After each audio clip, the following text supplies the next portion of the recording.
Hello and welcome to Absolute Game Off. Nerd. We are your non-geek, non-nerd hosts, JP Rohan, Salt and Pepper. We have with us the connoisseur of the film world. We have Ryan from Colossus Collectors here to help us talk about a movie. Rohan, what movie are we going to talk about today? Yes, and so spoiler warning ahead. So if you have not watched Captain America: Brave New World, we're going to talk all about it. So if you don't want to get spoiled, I wouldn't watch or watch after. We'll also talk about all movies related to, and we'll also even talk, I'm sure, a little bit about where we're going from here. So we are going to sit here and talk about Captain America: Brave New World. But as JP said, we have maybe the MCU's biggest fan, we'll say, in Ryan Colossus Collector joining us. So Ryan, what's up, man? How you doing? Thanks for joining us. I'm excited to talk MCU and the Brave New World, and thank you for having me on. Yeah. So I think a good kind of always a good place to start on these is just like, give me your high level overall opinion of the movie. So Ryan, you be the guest. Why don't you go ahead and start first? Sure. So, we talked about it a little bit backstage. Obviously, very polarizing opinions out there right now. But my personal experience was I enjoyed it. I found it pretty entertaining. I would say that it's by no means a perfect film. Some of the criticisms are valid, but I enjoyed it, and what it gave me that is very important to me as an MCU viewer is some breadcrumbs, something for the future, some connectivity, bringing things together, which has been so lacking for the last like 4 or 5 years. Anything that gives me that is always gonna mark higher in my book, because that's what I love about the MCU. Beyond just the great movies and the great characters, I love the connectivity. I like the story, the development, and just how you're teased for the next thing every time, which like I said, we haven't been getting. When you talk about the connectivity, that is something that, as we go later on in the discussion, that is something I want to talk about as movies progress. But JP, why don't you give your kind of overall high level opinion? Ditto to what Ryan said. All right. Well, I will be the. Oh, go ahead, JP. You wanted to add something? No, I'll add my 2 cents. I found the movie enjoyable. On our private chat, I gave it a 4.5 out of 5 stars, which, as we discussed prior to going live, we probably need to go to a scale of 10 so I can scale that back to like an 8, 7 or 8. It was an Endgame like movie, but I found it enjoyable from start to finish. I wasn't watching my watch to see if it's time for it to be over. I liked Anthony Mackie as Captain America. What's his name? Who was, he was a last minute add to that. Oh, Giancarlo Esposito. Giancarlo Esposito's, I love him in just about anything he's in. Harrison Ford was great, so you can't go wrong there. It filled some plot holes, opened up some future developments that may happen. So I just found it to be an enjoyable movie. I found it similar to Winter Soldier in regard to that espionage type movie that could sit on its own, but link to a bunch of other movies down the road. So I just found it to be fun to watch. But that's the first MCU movie, I guess. Deadpool, and prior to Deadpool, the last one I saw was Ant-Man. So yeah, I mean, I think Ant-Man was the last one that came out, if I remember correctly. Quantumania, you mean? Yeah. No, before Deadpool and Wolverine was the Marvels, I believe. The Marvels, the last big movie. And then before that, it was Guardians 3, and then Ant-Man before that. Yeah. Okay, there you go. So I'll add my kind of high level. I'm a little bit on a different page here than both of these guys. I was definitely entertained. Like I enjoyed my time at the theater. However, when I think about it, I think it's a very flawed, kind of sloppily put together movie.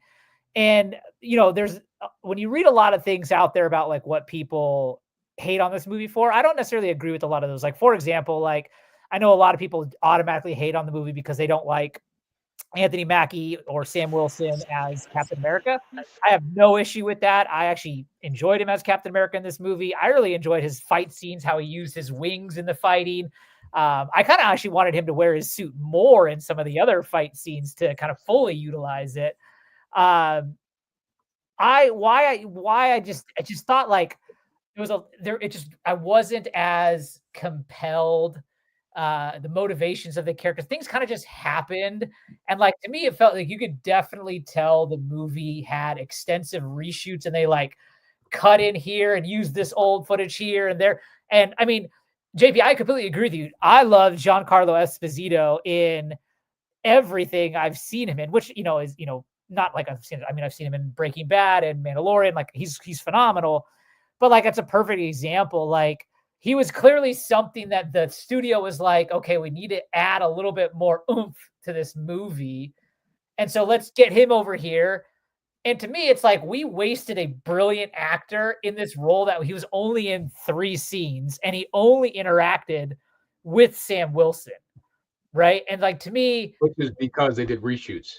Exactly. Right. And so, and I think they bought that in because in the end, the leader as a villain wasn't, again, delivering enough punch, and they just needed to feel like, because apparently when they shot originally, that character was someone completely different, and they needed to bring WWE guy. Yeah. Okay. Yeah, I didn't know that, but like they just needed more star because I think they felt the movie was lacking. And I don't know. Again, in my opinion, I think they like when we were first talking about Giancarlo Esposito, it's like he was rumored for like a role as like Professor X, for example, which I actually thought he would be great as Professor X. And I think we just kind of wasted an opportunity with a great actor kind of thrown in. And to be personally honest, like, because the movie is, I feel, so kind of disjointed, there were a lot of storylines going in. Like, to me, it felt like Disney, the studio, whoever you want to put it on, didn't really believe Sam Wilson, aka or Anthony Mackie, however you want to look at it, could carry the movie himself on its own, because there are so many different storylines kind of mashed into this movie that is more so like, for example, you have the whole Mackie and Isaiah Bradley storyline, which I thought was actually the best storyline of the movie, was great, right? But then you have the whole Anthony Mackie and the Harrison Ford stuff going on. You have Anthony Mackie and then the Serpent Society going on. You had this other storyline of Ross trying to find a redemption back to his daughter, like. And then you have the whole Red Hulk thing. Like, there was just a lot of things that I felt like I don't think the studio felt that one single concept was enough for the movie. So they just kind of kept cramming more in. That's how I felt. Whereas, like, personally, I think you could have had a full movie with Anthony Mackie and that storyline with Isaiah Bradley and then incorporated some of the other elements, just not as much. But I'll let you guys respond to that and your thoughts there. Well, I think the reshoots are what made it look so choppy, because a lot of green screen was used whenever you just have Sam Wilson and Giancarlo Esposito there together. That whole Rose Garden, what was it? The cherry blossoms. The cherry blossoms. That was redone, where the leader was talking to Sam Wilson before he spilled the beans about Red Hulk. Yeah, at the hospital, that part where he faces him in daylight, that was all a reshoot, because he was supposed to have a little bit more of a bigger reveal, kind of when he turns himself in. I think there was supposed to be a much bigger to do about that, and then they scaled it back for whatever reason. If you watch the trailer, most of the scenes in the trailer are not in the movie. There's so the scene you're talking about, Ryan, is the Uncle Sam hat. Yeah. Yep. Yeah. So, and again, I didn't pick up on this all myself. This is some of the after YouTube videos I watched just to pick up the Easter eggs. So I'll give credit to Screen Crush, and there's another group I watch. So they pick up on that stuff pretty good, and it makes a lot of sense. It makes the most sense that this is, if you look back, Captain America, the First Avenger, was about Captain America, right? He and his origin story. Yeah, he's the majority of the story and setting up. Really, most of the people in that movie didn't make it out except for Peggy Carter, right? Yeah. I mean, even Red Skull died in it. Yeah, Red Skull died, which was a great actor that you killed off. But again, that's usually what happens with the villains. But Civil War and Winter Soldier were all like Winter Soldier was how we got introduced to Black Panther And Spider-Man. and Spider-Man and Civil War, right? Yep. So Winter Soldier brought us Falcon and Winter Soldier in that movie, and then Black Panther and Spider-Man. And there was a lot of like little additions, and that's sort of what this movie was like. Captain America 4, which is Captain America's movies usually involve other people, bring them in, and then also you had Hulk 2, the sequel to the second, the first Marvel MCU Hulk movie, but really the second one in tandem. This was like Hulk 2 with the leader, Ross, all that, and they just couldn't use a Green Hulk to use the Red Hulk. Yeah, so. I mean, so I actually real quick, I want to start. The CGI in this movie was awful. Like, now I do think I do like how Red Hulk looked. I do. Tell me why you think it was that bad. I would say some of the CGI looked bad. I liked how Red Hulk looked, and I loved his the fight scene, or like him just like smashing through like the White House and stuff, and all of that. I should add that just made me so badly want them to bring back the original Green Hulk, like Rage Monster Hulk. Like I watched that, I was like, oh, I want the real Hulk back, not Professor Hulk. But like, for example, like the cherry blossom scenes, like that looked so bad. Like you could clearly tell that they were like green screening it. Some of it. It's I think not all of it. There were scenes in there. So if you look back at the trailers, as JP was saying, there was a funeral, and Red Hulk was actually going to die originally, and they got smart and didn't kill him off because he's awesome and he could be brought back in a big fight or something. You know what I mean? So there were definitely scenes within there, like the part where Sam talks him down. That part looks bad because it's all green screened, and it just doesn't look good. But there's certain parts of that fight that I think look great. I agree. The action part of the fight, parts they had to like reuse stuff or do like janky fixes, and that's where I think your opinion on it is legit, because it just wasn't all perfect, right? But yeah, there's lots of stuff. I mean, I don't want to completely cut you off there, but like there was a lot of stuff in. And I forgot to add, when I was talking about all the different storylines, I even completely forgot. Then we also have the added other storyline of the adamantium, and then the near war with Japan.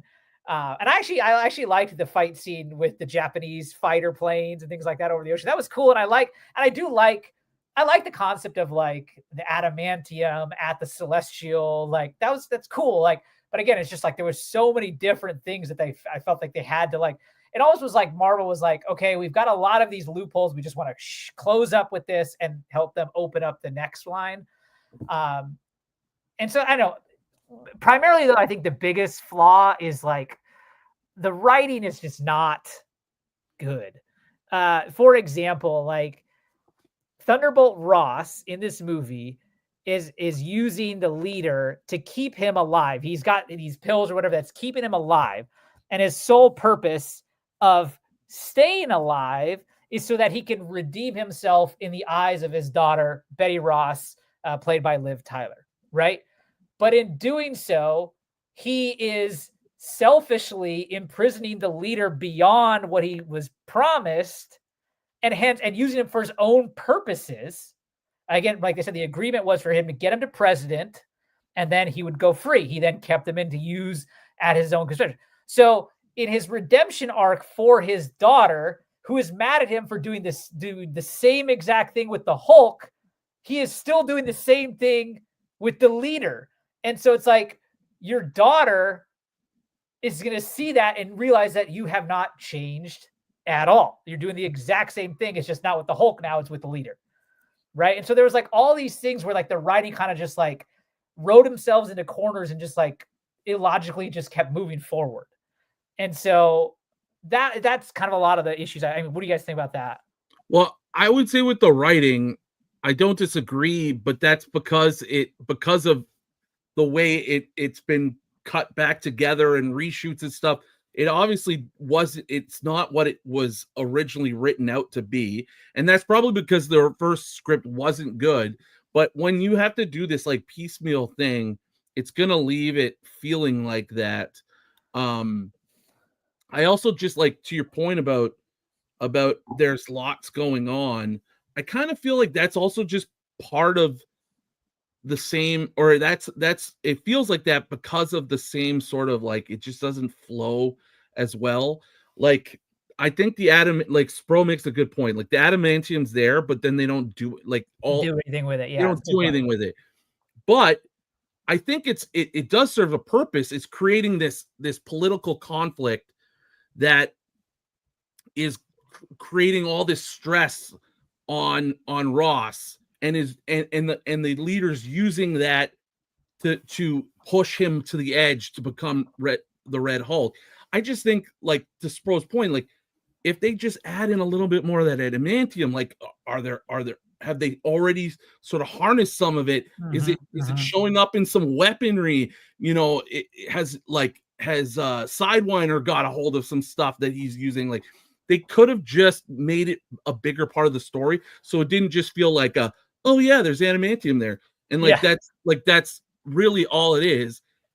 Right now, it just feels like, oh, they're setting up Wolverine, they're setting up future stuff, instead of it being a little bit more woven into the story and to the action.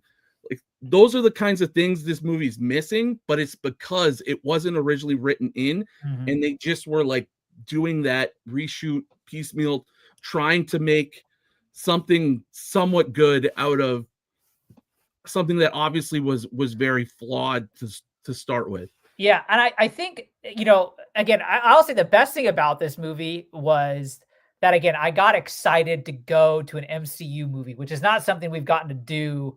I mean, we had Wolverine and Deadpool last year. That feels like it was so long ago, and then before that, it's been so long. Like, so I was the hiatus. Super excited to just have, you know, again, I don't expect these movies to be every single one to be an absolute home run. Like I know there's going to be ups and downs. I just love the idea that every couple of months I'm going to get to go see a movie about some of my favorite things in the world, right? With that, so after I saw the movie for the rest of the weekend, and we had, you know, it's President's Day here in the U.S. Right? I don't know if they have that in Canada. It was a long weekend for us too. Yeah. So we had this long weekend, and I was like, man, that got me kind of jazzed about the MCU again. So in the 3-day weekend, I ended up then watching Winter Soldier, Civil War, Age of Ultron, Black Panther, and Guardians of the Galaxy, right? All awesome MCU movies.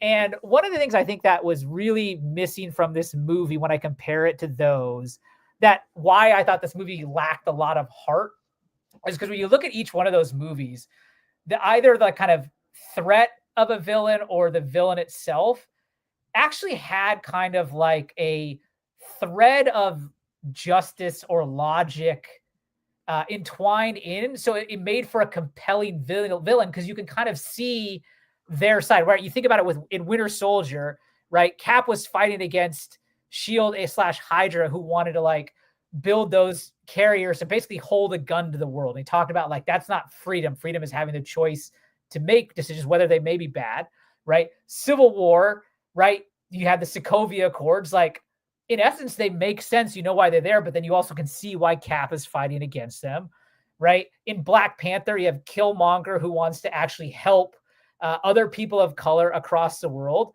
but then you can also see how that flaws with what Wakanda wants to do, right? In all of these movies, or like you can think about, Infinity War and Endgame, right? Like Thanos's cause, we understand where it comes from. We don't agree with the means and methods he wants to use to achieve it, right? But we can see where the villain is coming from. In this movie, Leader was just on a simple screw Ross revenge arc. And so it's just like, it doesn't give it as much heart to the movie as a lot of the best MCU movies have done. If that makes any sense. Yeah, I agree. But they could have established more of what he went through, and maybe you'd have a little bit of that feel for him. They just didn't. They didn't have that, right? I'm curious, what did you guys think of their updated look of the leader? Because I actually personally liked the original images we got of the leader, where it actually showed him having more of like an elongated head, and he still looked the human, classic look. But he looked more. And I did not like the green and the yellow eyes, and that I did not like that. I didn't like it either. I was expecting more of a classic look based off of some of the stuff that had leaked. Again, why they did what they did, they must have felt it didn't look good, or like the like big head look, maybe. Like I honestly, like I don't know. In the comics, Leader has appeared different. Like he's had the big elongated head. I think that's what most people know him from. But he also has had like gnarly brain, like it's like two big testicles on top of his head. So it kind of just feels like they went a little bit.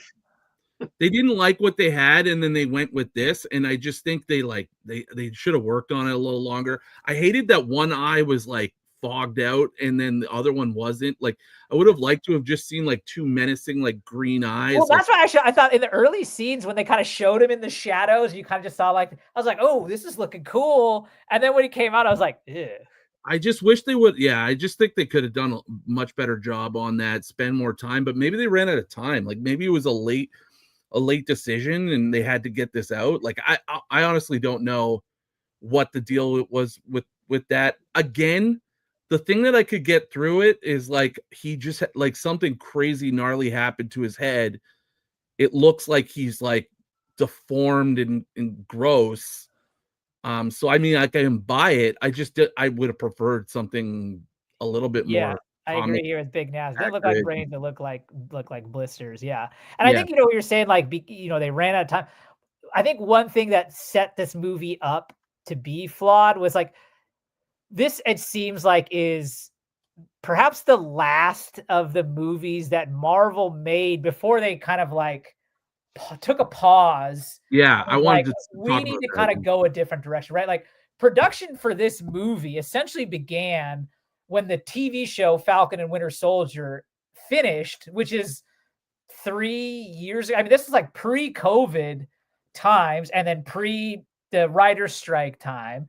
So I'm sure this like movie has just kind of like gone through the wash, and Marvel was probably just at this point where it's like, okay, we do have to get this movie out. Let's just slap together what we got and just put it out there. Because when you think about it, right, I know Thunderbolts has been talked about for a while, but it seems like production on Thunderbolts has been, post kind of like the new direction the MCU is going. Right. And same with Fantastic Four, which is why I think those movies, I am expecting those movies are going to be really good. If you go back to whenever Kevin Feige first announced the next slate of movies, it was called Captain America: Serpent Society. Oh, that's right. I forgot about that. Yeah. And then it changed to New World Order. Yeah. And then Brave New World. So they probably want to do the Serpent Society. And they did. They filmed, like that guy, the WWE guy, was a Serpent Society guy. And there was another female actor who was another member of Serpent Society. So like that is definitely in the original storyline, whatever they were planning to do. They were going to lean in more to the Serpent Society thing. Yeah, I mean, that's just because like my issues with this movie have nothing to do with the actual characters or the actual actors that played the characters. It had everything to do with like the process of making the film and the people putting it together. I think that Marvel wanted to make a Hulk sequel, and this is their way to do it. And that's you're exactly right, JP. Like I think that's part of, again, the kind of issue with the process is Marvel, I think even still does not have the rights to make a solo Hulk film, right? Right. Something fell through. It was supposed to end. Yeah. And something fell through, I guess. Yeah. So Universal still has the rights to make the solo movies. However, they all know that the Hulk has tested extremely well amongst audiences. So they want to get Hulk in as much as they can, wherever they can, right? hence why he has a big role in Ragnarok, for example, which is a phenomenal MCU movie, and it's not a Hulk movie, right? But he's the next main character essentially in that movie, right? And so here, I think you can get the Hulk and the Red Hulk version in, and it kind of helps boost the movie. But again, you're right, that it does feel more like a 2008 sequel to that Hulk movie with Ed Norton. It's just they replaced Ed Norton with Anthony Mackie because they can't make it a Hulk movie. So I think you're exactly right there. Yeah. And again, some of those things, where the movie was good, it was entertaining. It really, like you said, there's many flaws to it, but it was a fun time to go and spend $8 and watch a movie. But yeah, and it doesn't kill any of my excitement for any of the upcoming movies at all. No, but those movies you're excited for, Thunderbolts. Yes, I mean, we can maybe talk further about that in Fantastic Four, but Anthony Mackie is going to lead, or Sam Wilson is going to lead the new Doomsday. Avengers, and kind of ask yourself, who are those next Avengers going to be? Who's left? And when they, you haven't seen characters in a while, and really, are you excited about whoever is left right now that hasn't appeared on screen as of yet? Right. So to this point, whoever's appeared on screen, those are your potential Avengers, if not young Avengers. And you got this big multi-verse, next level event coming. And we have Yelena Belovia and Sam Wilson to fight God Emperor Doom. I'm like, where's this going to go? I just don't see, I mean, they do. I mean, Hulk is still in play. Again, like if you remember, is it the end credits scene or is it the end of the movie of Shang-Chi shows Bruce Banner? So again, we know he's been separated. So he was obviously in the first episode of She-Hulk. So Hulk is still around. He just hasn't been in anything. And then Thor is not gone, right? Love and Thunder was a terrible movie, but he didn't die or anything. Like, he's still around. So there are still, now whether or not the movies are going to have them in them is unknown to me. And I totally feel you on that, JP. It's like Sam Wilson and Yelena Belova and whoever else is not going to beat cosmically powered beings. So look, I mean, before we get too far into where we're going, I did want to just quickly say, back to what you were saying, Ron, about this movie, Brave New World, it's part of that 5 years ago when Feige outlined the whole thing, and it's been plagued by so many issues over the time of their not being on their game thing. That's like what you said. I feel very confident about them kind of taking a step back, resetting. All the rumors for Thunderbolts sound really positive. There's compared to all the crap I heard along the way about Brave New World. I had low expectations for this. I have slightly higher expectations for Thunderbolts, but I think we are going to see a turnaround here. I'm really hoping, but I feel kind of confident about it. And to your guys' point about all the different, all the characters and what are we going to get in Doomsday? I mean, if you think about Infinity War and Endgame, but especially Infinity War, we had all these groupings, remember? So there was Tony and his team that ends up in space with the Guardians, yep, and stuff. And then you had the Earth team with Steve Rogers and Bruce Banner and whatever, and Black Panther, and they end up in Wakanda. And then you got Thor was out there getting the hammer. There were multiple stories going on. And I think you're probably going to get something to that effect. You might end up with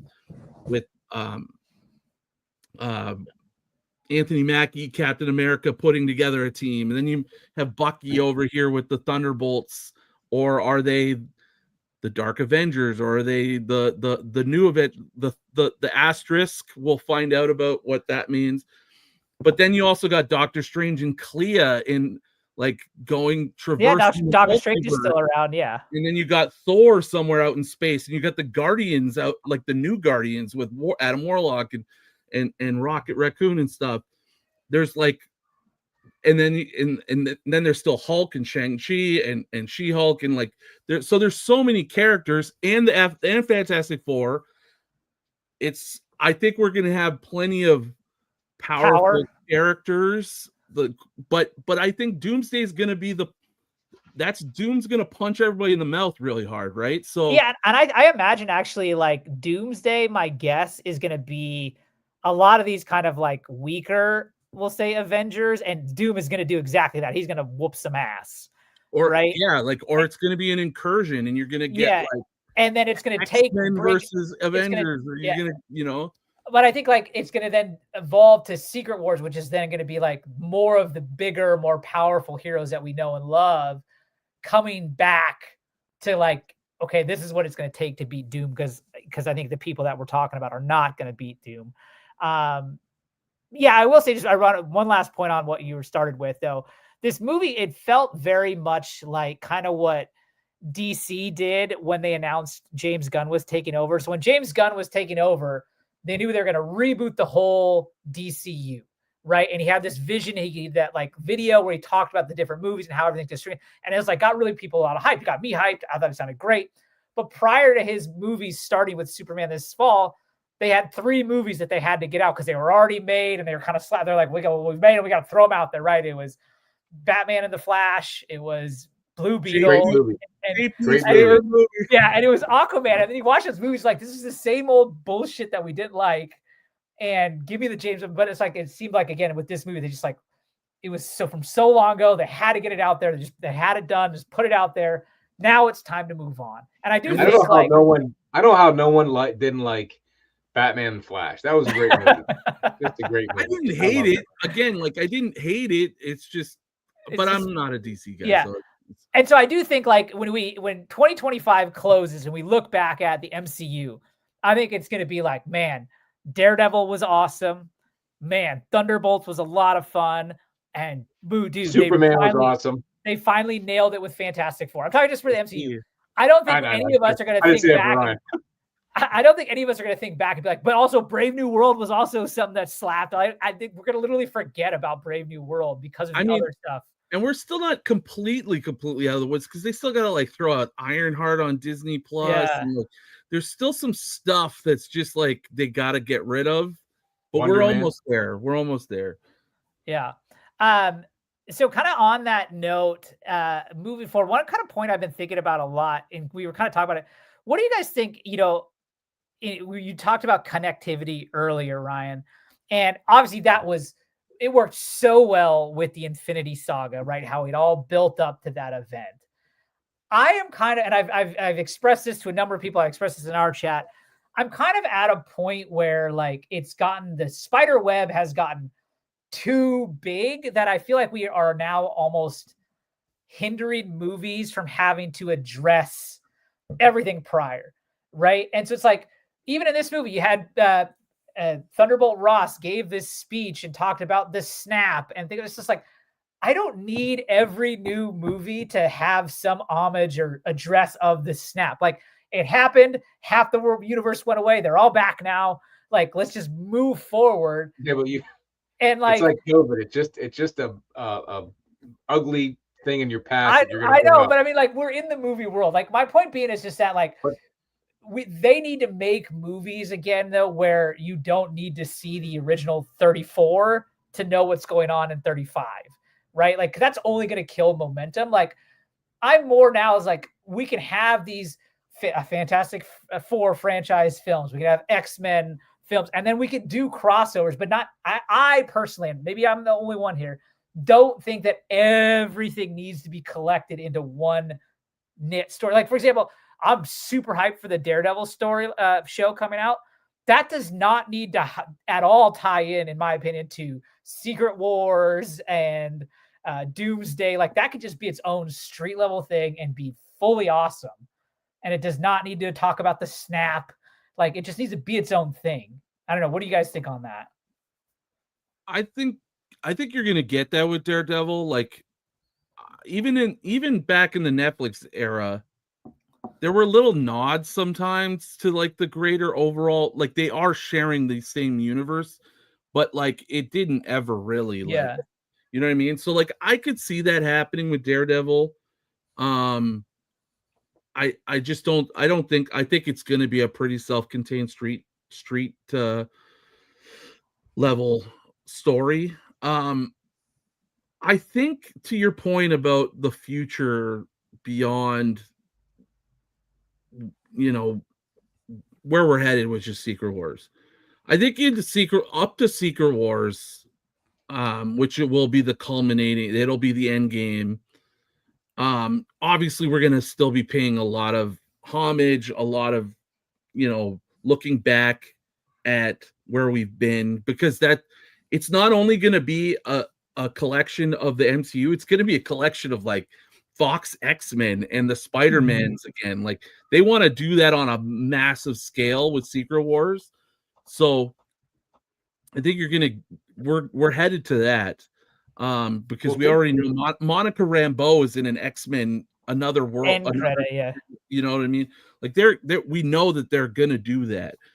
Beyond that, though, I think, and I don't know how it'll work, but I do think that I expect they're going to do something like what you're saying, where they're going to set up this next saga, this next phase with a new X-Men team and all that stuff. They're going to somehow through Secret Wars make it a lot less cleaner. They're going to have some kind of cut. They can't fully cut it away because you're going to have characters like the Fantastic Four who literally just got established that aren't going to go away now in a complete reboot, right? But I do think they're going to do something where like the universe gets remade, there's a new sacred timeline or something, and people aren't going to have the memory.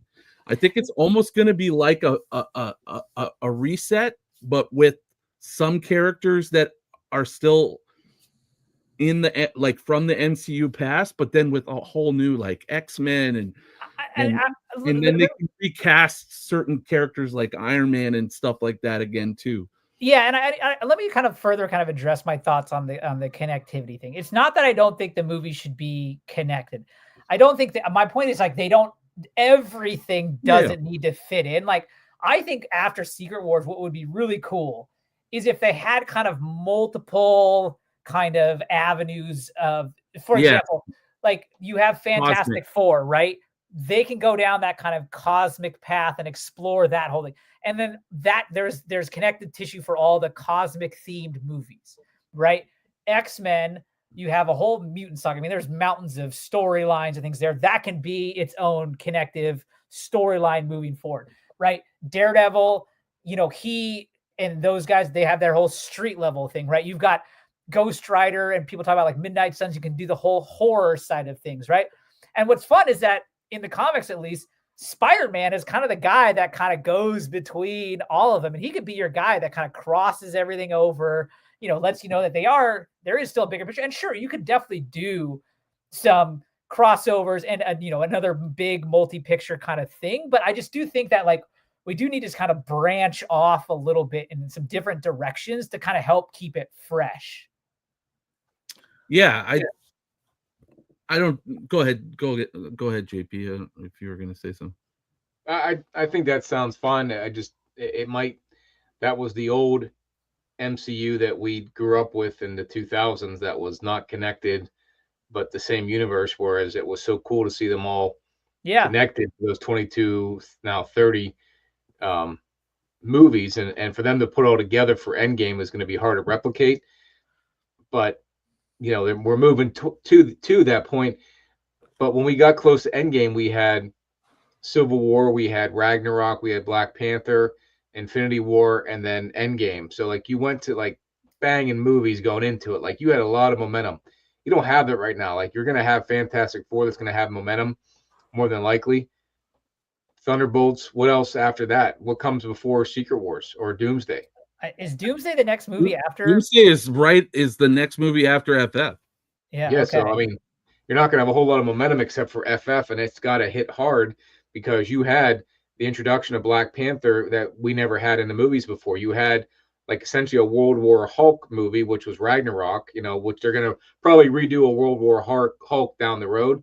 But that was our way of seeing it with Thor. You had Civil War, which had basically them fighting each other with Ant-Man, Spider-Man into it. Like you had these huge unveilings there going into it. So, fantastic. There should be another movie in between that.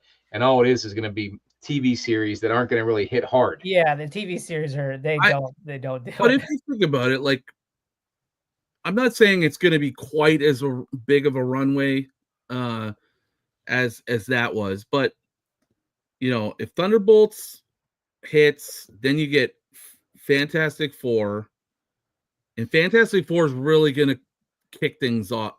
Like, that's going to be we're going to see Doom somewhere. I know he's not going to be like a big part, but he's going to have a big impact on the film, I think, from what I've heard. And then you're going to go into Doomsday, and then in between Doomsday and Secret Wars, what is have a Spider-Man movie. Oh, that's right, Spider-Man 4. Which will, I'm sure, have implications of something. I think they've said though that's going to be more street level as well too.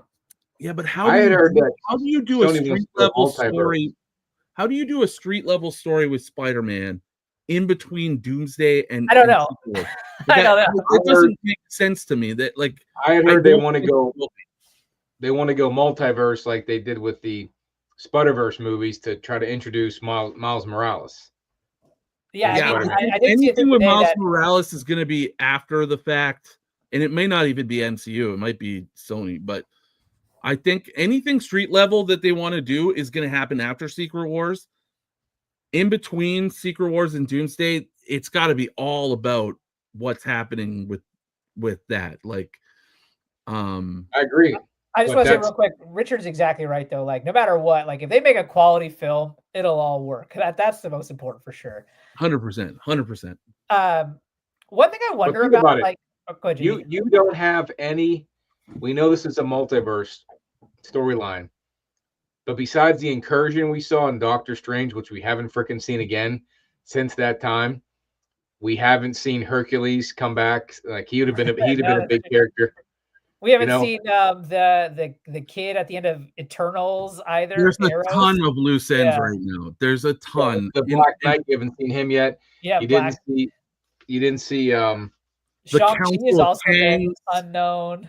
The Council of Kang, there's just tons of stuff. The Kang thing fell apart, so therefore they had to retool it. But you're going to have just a few movies to really tie into Doom, which we're all game for because we want to see Doom. But it's going to be sort of rushed and maybe feel like that Captain America movie that was just a rush storyline.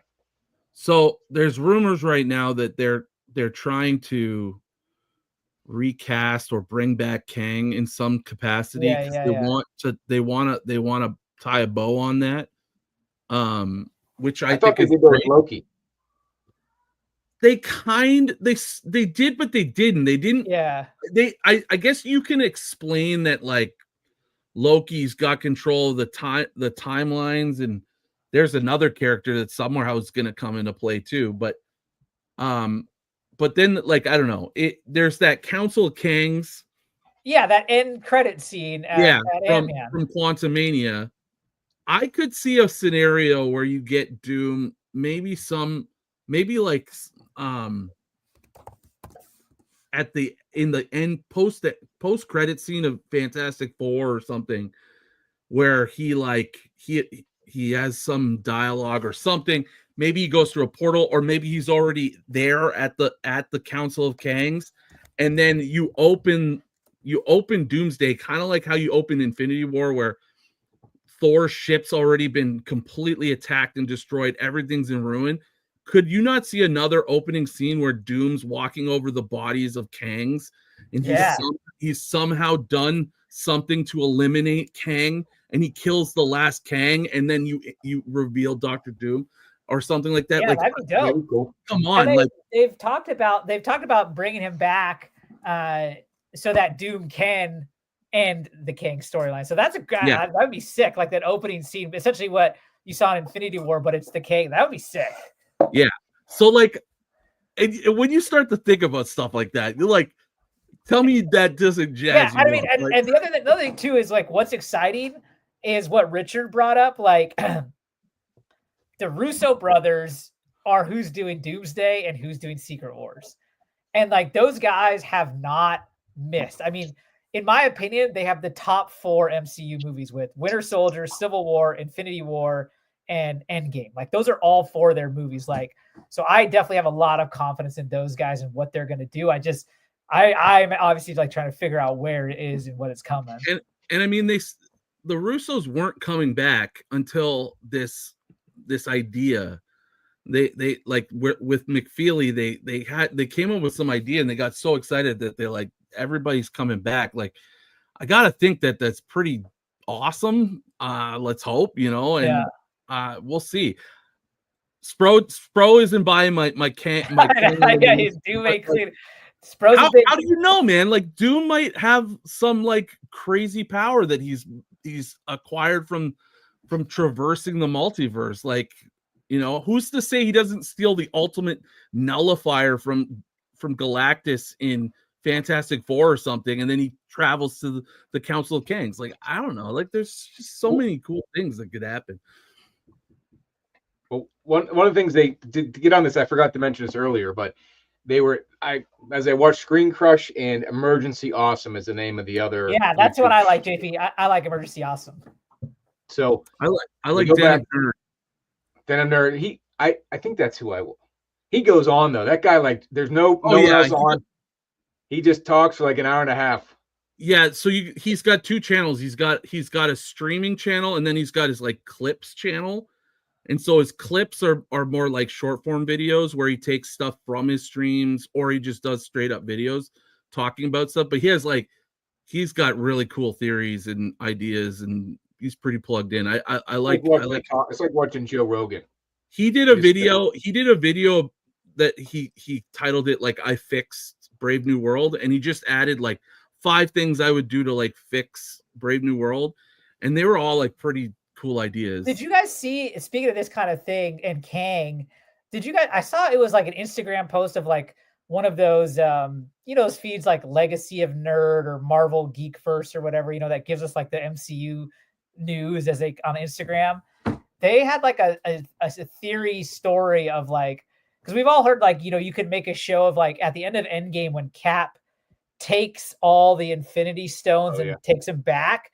They put together this like whole thread. I don't remember which feed it was, of how they can do a Captain America show or movie where he's the one that in the process of doing that also encounters like Kang and like defeats each version of those Kangs.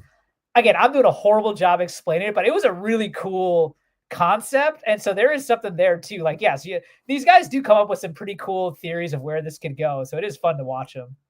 Yeah, and the thing that I think it was Screen Crush who just kind of tied in where the leader's been the whole time, that he basically, through his huge mind now, his brain, he does probability guessing or probability calculation. So once Thor reached the Earth, the probability of the next aliens coming in, which was the invasion, and then all the, basically the probability got bigger and bigger and bigger for Ross becoming who he was by these certain abilities for the Avengers who became heroes, and then through Sokovia they look like villains and all that kind of stuff. So he was talking about putting that thread together and basically saying the leader's been the tie to all this since the beginning, and then talking about how the Eternals are made of adamantium in some regard, and that's how Thanos's sword was able to break through Captain America's vibranium shield, because adamantium's stronger than vibranium. When in Endgame, ever he kept beating, he broke that shield, which I was like, how the hell is he doing that? And like, it was supposed to be the strongest material in the world or the galaxy or the universe. I mean, Thanos is from out of the world though, right? He's got. But I mean, they said that he made out of adamantium. It's stronger than vibranium. Do either of you know, is adamantium per the comics stronger than vibranium? Do we have? No, Does it's anyone, man-made. I don't remember vibranium ever being something until I saw Black Panther. I thought. oh no, vibranium was definitely a thing. Cap's shield is made out of vibranium. That's always been a thing. I'm just I always thought vibranium. They're very like very close. One has like more like they have like kind of different properties that allow them to do different things.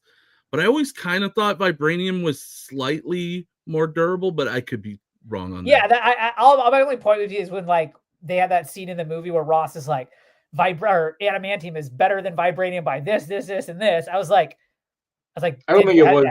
Has that ever been Adamantium established, or is that just something we're doing with the movie? But I doubt adamantium will be able to like absorb the power like vibranium does. Like I don't know, like there could be. Well, they were. Other What they were things. saying is the reason why they're made of element. They're from the Eternals, so they have cosmic power, adamantium, which is why in Deadpool Wolverine was able to stick his claw into that time ripper and survive because the adamantium absorbed the cosmic energy and allowed him to survive it. So that's why it's stronger than vibranium. And I just thought that was a kind of a neat take to to use that. Yeah, and I mean the MCU changes stuff all the time, right? Like yeah. It's not always exact to what the comics said, or they change things to What match. are you guys' thoughts on like how do you connect the adamantium at the Celestial to a Wolverine? Does that mean that they're not going to do Wolverine and it's just going to be X-23 because X-23 is a younger character, so they can create the storyline there. But Wolverine, we know, is obviously an older character. So what are they doing there? I don't know. Wolverine's definitely one of the bigger mysteries from what I've heard and stuff. Like, cause like I hear kind of conflicting things. Like I hear they want to keep Hugh Jackman for like a long time.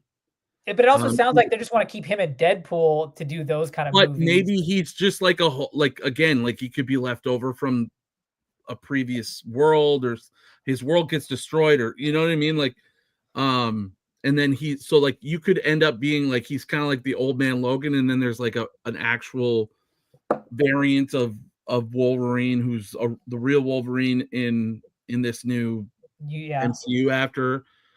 I've also heard that they want to kind of like establish an X-Men team without Wolverine, which I don't love. And maybe Wolverine comes eventually. Like, so like I don't know. I don't know what they're gonna do with it. They could go X-23 and just keep Jackman as I agree here with Spro, and this is one thing I would prefer a new Wolverine. Yeah, and this is one of the things I said in our kind of 2024 recap. Like Deadpool and Wolverine had a huge amount of financial success, and I feel like that has made them make decisions that I'm not necessarily a fan of. One being that we're going to keep Hugh Jackman, but I love Hugh Jackman. He has been phenomenal as Wolverine, but I feel like moving forward, we kind of need to recast him to kind of get a new thing going. And just so that all the X-Men characters are they're all new. So that they all are established and they can and they can be there for a while. And they could create their own bonds and stories and stuff like that, as opposed to like plucking this random old Wolverine. Like, because it sounds like they really want to go young with the X-Men, which I'm not a huge fan of, but if you're going to go with a young Wolverine or a younger Wolverine, he can be older, of course, given he is like 100 plus years old, right? But he doesn't age. But and even in the comics, he was always like a little bit older, felt a little older, that sort of thing. Well, if you think about it, the original X-Men didn't have Wolverine until 20 years later. So it was ended, JP, that it wasn't popular. I mean, it was in the beginning, was it not? Then they had to bring a new X-Men team in the in episode what issue 90, 94. 94. Well, Giant Size X-Men. Well, Giant Size, yeah. They had to bring Colossus. Yeah, they had to bring Colossus, baby, and Storm and Nightcrawler. Yes. Oh yeah, those guys too. Yeah. Yeah. No, I mean, I'm not saying it's a bad idea for them to establish the X-Men as the original X-Men, and then somehow in that first movie to bring in Wolverine or a new team.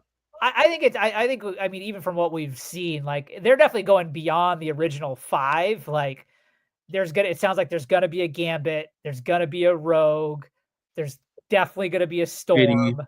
Yeah, Kitty. Like these are the characters that we're hearing Not about. Like, Colossus. They won't do it. yeah, not They're going to Colossus. continue to disrespect my guy, but whatever. I will tell you, I personally think there's no way they are making an X-Men movie without Storm.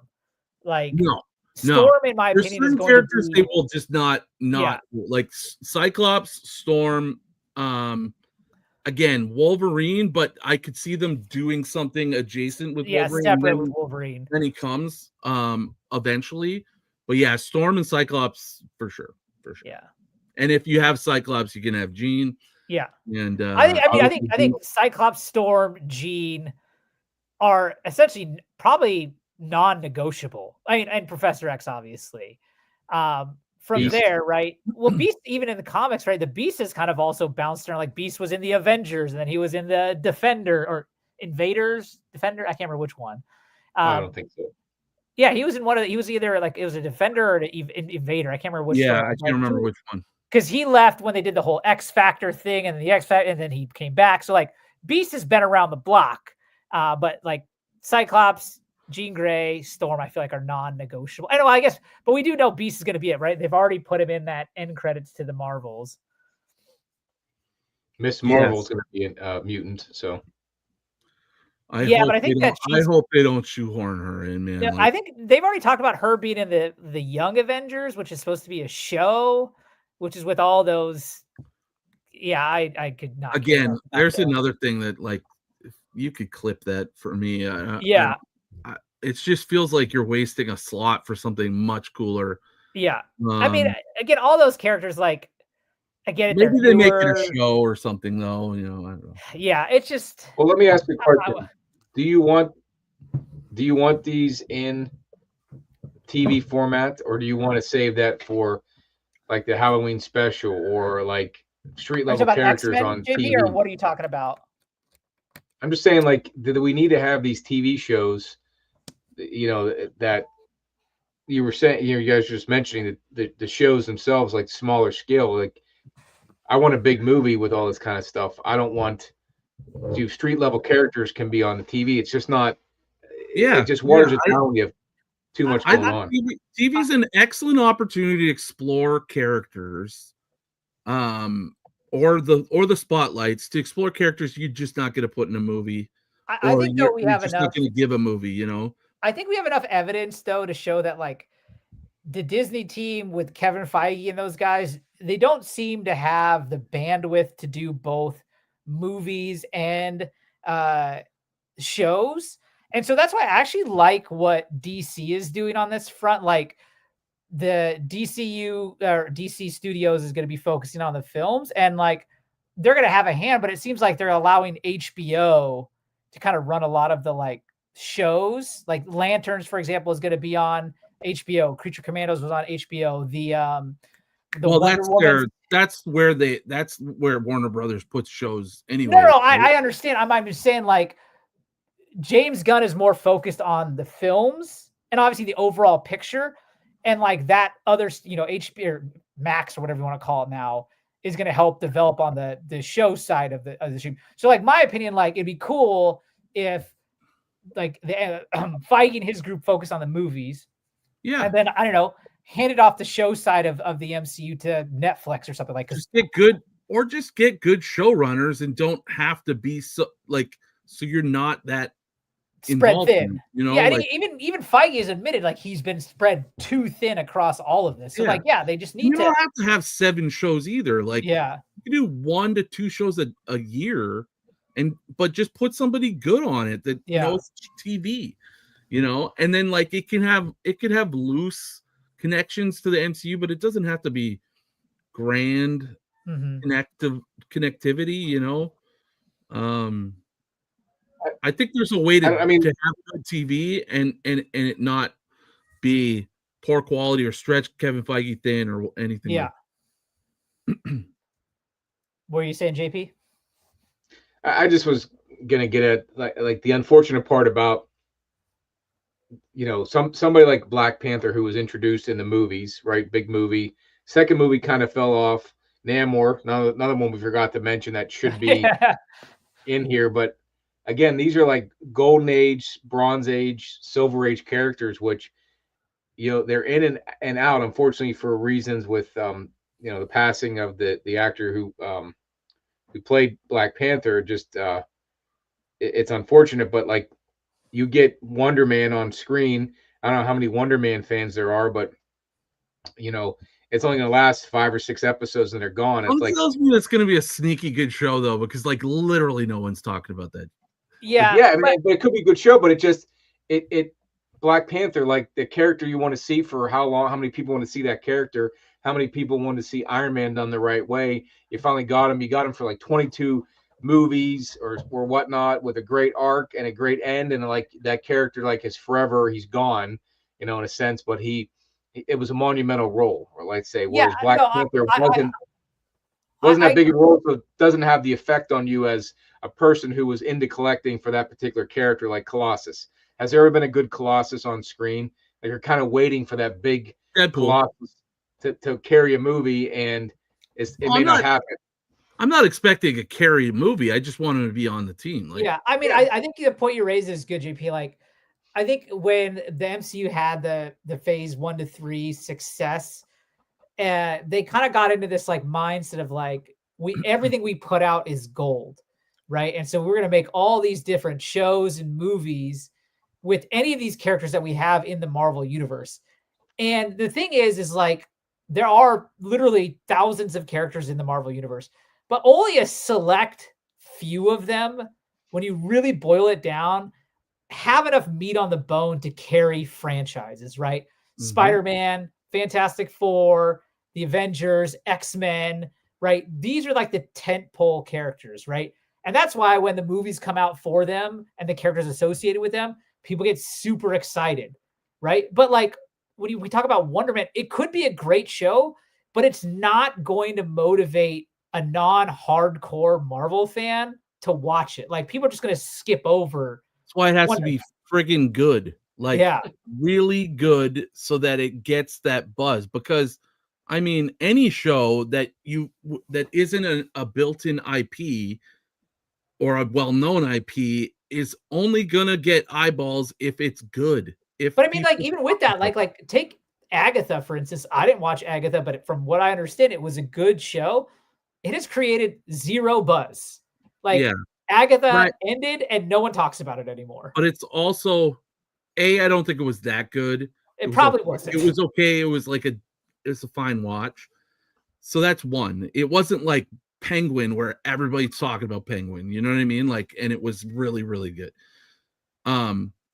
Two, I think it also suffers from Marvel doesn't do anything good anymore.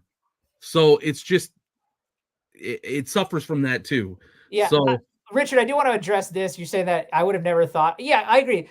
That Guardians is an outlier scenario. Like Guardians hit, it was super well done, and those characters really resonated with people, and so they built on it. That is not something that you can rely upon, in my opinion, for making future franchises to be built off of. It was the directing, and it was the characters, it was the actors they chose that meshed so well. And the writing was super fresh and fun, and I don't think that's a recipe that you can continually find success in. Like you will hit some home runs here and there, but on the broader spectrum, I think there will be a lot more misses in doing that kind of thing. Sometimes things just hit lightning in a bottle. You know what I mean? Like, I look at like this Rivals game on, and Jeff the land shark. Like I know that's within a game that's already popular, but like who would have thought this cute little shark would become such a little success of the game? Things just kind of hit sometimes because they're fun or they appeal to something at a certain time, Yeah. And that's a concern with too much watering down for me on the MCU, is that some things will hit, but really you want your big popular characters to kind of be the movies. But I don't want to go back to what it was in the 2000s with a good Spider-Man movie, good two of them, with the third one kind of sucking. X-Men movies were good till they made bad ones. Fantastic Four I liked, but it wasn't a universal hit. The Hulk movie kind of fell through, and they just didn't make good movies. You finally got to see your character on screen, but it was kind of a letdown to the broader team audience. And I just don't think you don't have to put every damn character in a movie, right? They're No, just you not. don't. You don't Sometimes have to. expectations change. I mean, just look, even like people also just forget like the first 10 years of Marvel was riddled with mid movies. Yeah. You know what I mean? Like Iron Man 2 and 3, people like No, they're not good. we clown on those movies all the time. Thor, Iron Man Thor, 2 is Thor, awesome though. Thor Dark World is also bad. And people don't like Dark World, and Doctor Strange 1 was good, but like it wasn't like critically acclaimed. Yeah, or anything, you know what I mean? Like you're never gonna hit absolute home runs every But it time. was all interwoven, though. That's the difference. Like the original totally, MCU in the 2000s was not interwoven, so you didn't have a care for one or the other, or have a reason to go watch it for an end credit scene or for some tie-in. As much as it may be tying up loose ends, it's good to go see the movie and go, oh, okay, or this is what's coming down the pipe. I don't mind spending $8 to go see how we're going to get to Fantastic Four or Thunderbolt. So that's the difference, and I think that's the cool part. But again, I'm going back to like thinking about key characters and key comic books and what's on the hot list. And again, you guys can always go with the keys that are hot, but I think that's like, oh, Sidewinder's now a hot topic, or Miss Marvel from when the Miss Marvel movie, or America Chavez, like come and go and die off. Like it's just. I agree. Like Miss Marvel, America Chavez, like these are not characters that can carry. I think of Shuri. Like, I think of Riri Williams. I'm like, where are we going with all this stuff? Like, yeah, I didn't see him in the movie, but like when it comes down to collecting, I'm like, oh Jesus, like it's getting to. I don't know. I'm just thinking of it that way. That it was cool to find those things, but I think that's where you get into that speculation that kind of killed off the hobby. For some people, what was the movie where the end credit scene was like Miss Marvel coming up to like female Hawkeye, and she's like, I'm starting my own team or something like that? Like, no, the Marvels. Yeah, like no, thank you. The Young like, Avengers. Yeah, I mean, you want to do a show on that, fine, but like, that's not what I want. Like a tentpole Marvel film to feature, in my opinion. Yeah, I just think I enjoy the spec side of things. Finding those things, but like, oh, I want to go get the first appearance of America Chavez, or I want to go get the Young Avengers. Like, is that going to be something in the future? I have no idea. Like, it just seems like such a stretch that with the hobby itself, like you got to be into all these storylines. Like people rushing to go get the Secret Wars whenever they announced it. Are they going to get the original Secret Wars, the 2015 one, before you knew about the multiverse and the time ripping? There's other storylines like that earthquake that was happening in Endgame that they talked about in Black Panther 2. Like that's another storyline that I forget the name of it. It was like it was another storyline that was like a 4-part miniseries that was pretty well known. Can't remember the name of it, so not well known to me. But like you got the the Annihilus storyline. There's all kind of stuff they can do, and I don't think, I mean, for these movies and the greater universe to be good, though, like they don't have to address every single thread that they opened up. Like, I mean, we've already, as we've described, like are now just remembering these things happen. So it's like you can just let some things go, I think. Oh, there's so many loose ends right now that they're just not gonna get to. Like, yeah, and that's fine. Hercules, and I mean, they finally addressed, I guess, the Celestial in the middle of the ocean now with this new movie, but like there's tons of stuff that I don't think they're gonna ever really get to from this past couple phases since COVID that they've just abandoned. There you go. We talked about COVID. We don't bring up the snap. We brought up COVID, right? It's integrated in us. You can't. Yeah. It's a marker in time, and it's also a marker in the MCU history, right? Like.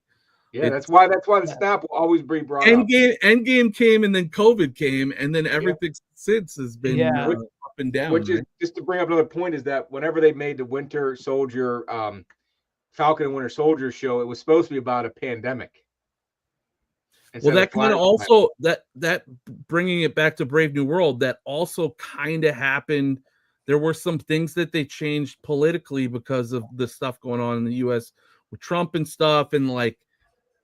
like making him look like a worse president and then killing him at the end, I've heard is some of the stuff they've rethought because they're a little bit concerned. And Brave New World, and then like apparently the right hand, the Sabra, Oh, we didn't even talk about her. Like, yeah, like she was supposed to have a much bigger role, and she was cut down.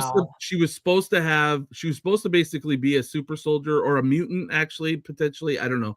But she's supposed to be like another Black Widow, or well, that's what her backstory is now. But she was supposed to be like this, like ex-Mossad, potentially a super soldier. But they were worried about like the fallout. I think in the comics, she's a mutant, but that's like, there's pictures of her wearing like a much more like superhero-y kind of suit when she's also supposed to be Jewish. That's why they kind of that's why they But that's another good point with the movie of like going back to like some of the flawed like writing and just slapping things in there. Like, why did they need to have both Sabra, who was Thunderbolt Ross's like head of security, but then they also had the Black woman who is like the Secret Service lead in the same exact role?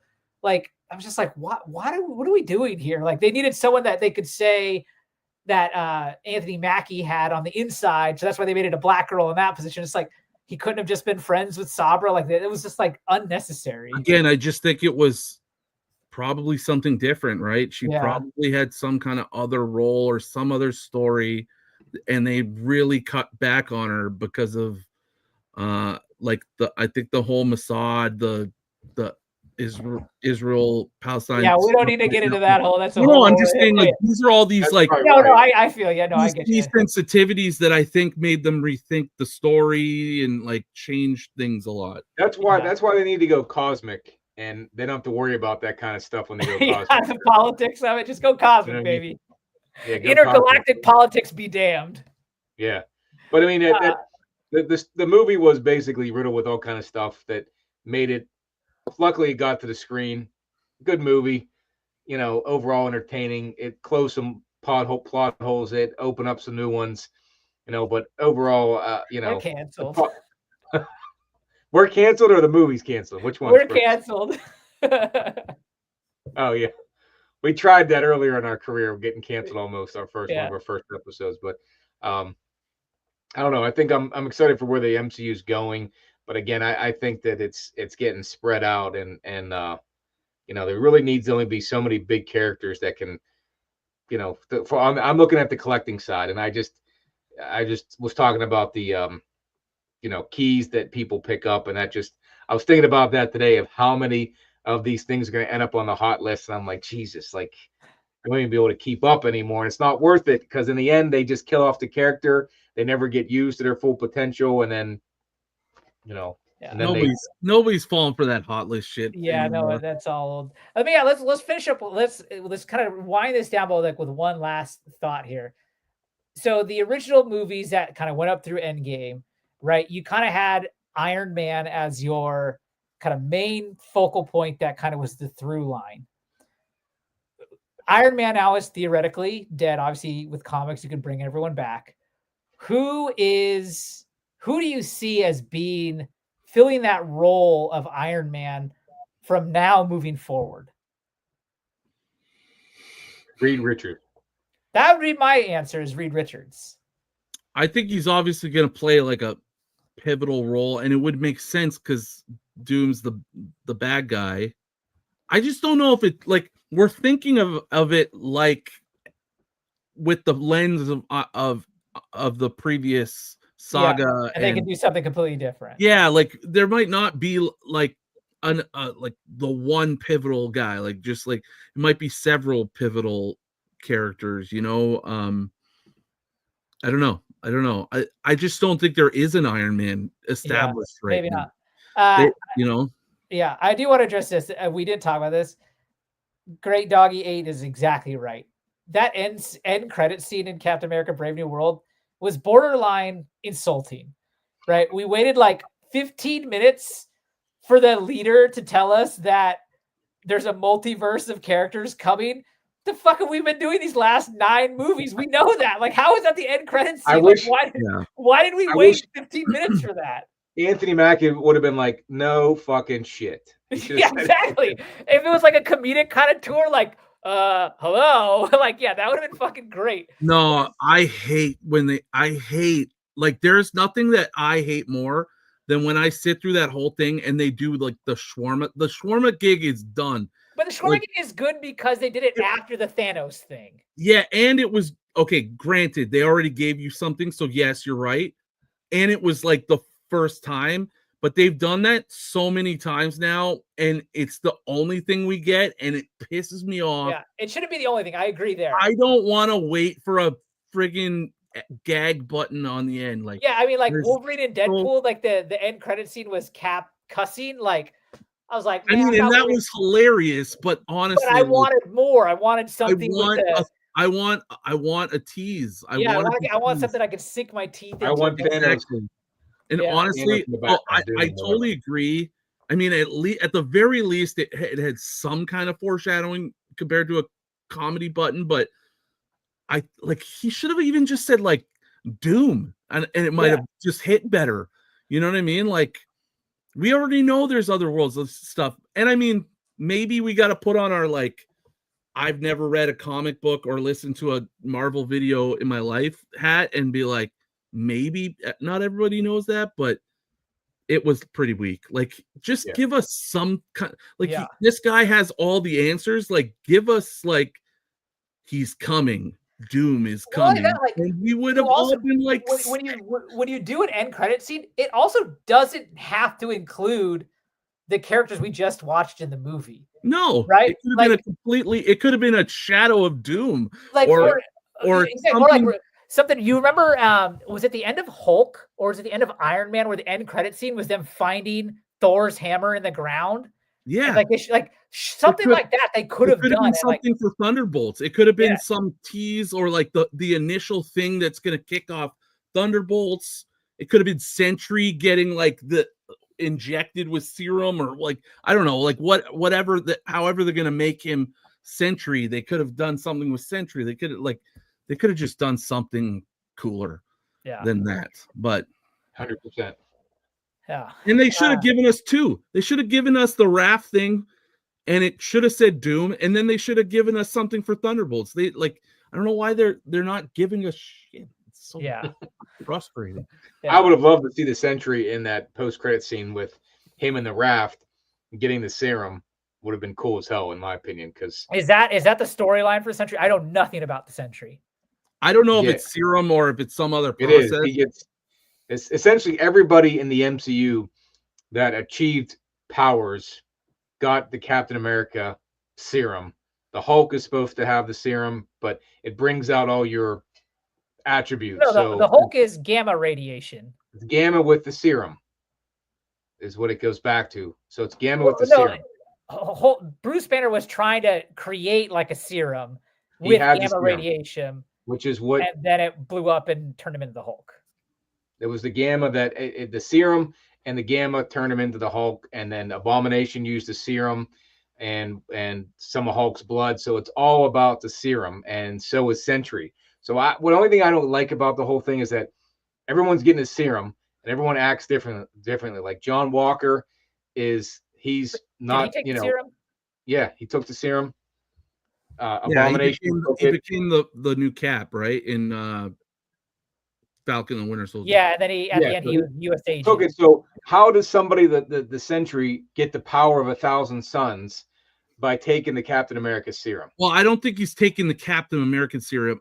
What I think is going to happen is Valentina's black bag program or something. They're going to have some sort of thing where they want to create like the ultimate soldier, superhero to defend Earth, who answers to her, or what it's some crap like that, and it'll be a new process to make a more perfect, more powerful thing.